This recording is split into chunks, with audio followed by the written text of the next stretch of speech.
చంద్రబాబు మాటలు కోటలు దాటుతున్నాయంటున్నారు మాజీ CM Jaganmohan Reddy. Steel plant విషయంలో చంద్రబాబు క్రెడిట్ చోరీకి పాల్పడ్డారన్నారు.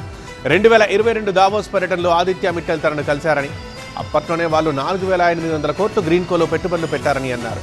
యుద్ధం పేరుతో నిత్యావసర ధరలు పెంచేశారని విమర్శించారు. కరెక్ట్గా ఇవే మాటలు ఎన్నికలప్పుడు మొత్తుకొని చెప్పిన ప్రతి మీటింగ్లో. చంద్రబాబు నాయుడు గారిని నమ్మడము అని అంటే పులి నోట్లో తలకాయ పెట్టడమే స్వామి అని చెప్పి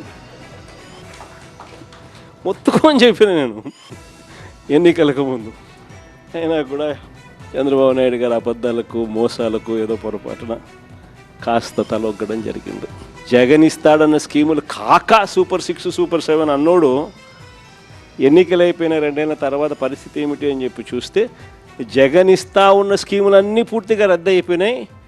ఈయన సూపర్ 6 సూపర్ 7 అని చెప్పి ఇస్తాననేటివన్నీ కూడా మోసాలుగా తేలిపోయినాయి.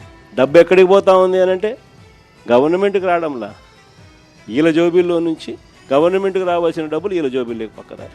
లిక్కర్ మాఫియా దగ్గర నుంచి మొదలు పెడితే ఇసుక, మట్టి, సిలికా, క్వాడ్స్, లాటరైటు, గ్రెనైటు, ఇవే కాదు అధిక రేట్లకు పీపీఏలు, పవర్ పర్చేస్ అగ్రిమెంట్లు, మెటల్ స్టీల్ అని చెప్పి నక్కపల్లిలో మెటల్ స్టీల్ అని చెప్పి ఆయనేది ఇచ్చినట్టుగా దానికి బిల్డప్ ఇస్తూ దానికి ఒక అడ్వర్టైజ్మెంట్ ఇస్తూ దానికి ఈ మధ్యకాలంలో పెట్టాడు.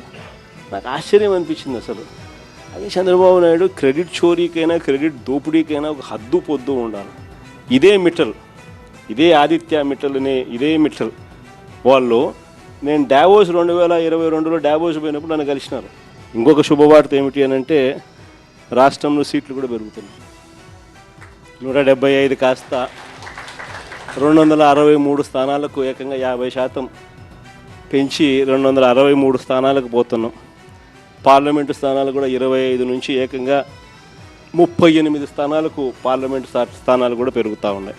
కాబట్టి ఈసారి సీట్లు ఇంతగా పెరుగుతూ ఉన్న నేపథ్యంలో కార్యకర్తల్లో నుంచి ఇంకా లీడర్షిప్ ఇంకా పెరుగుతుంది. ఇది మాత్రం అందరికీ చెప్తా ఉన్నా.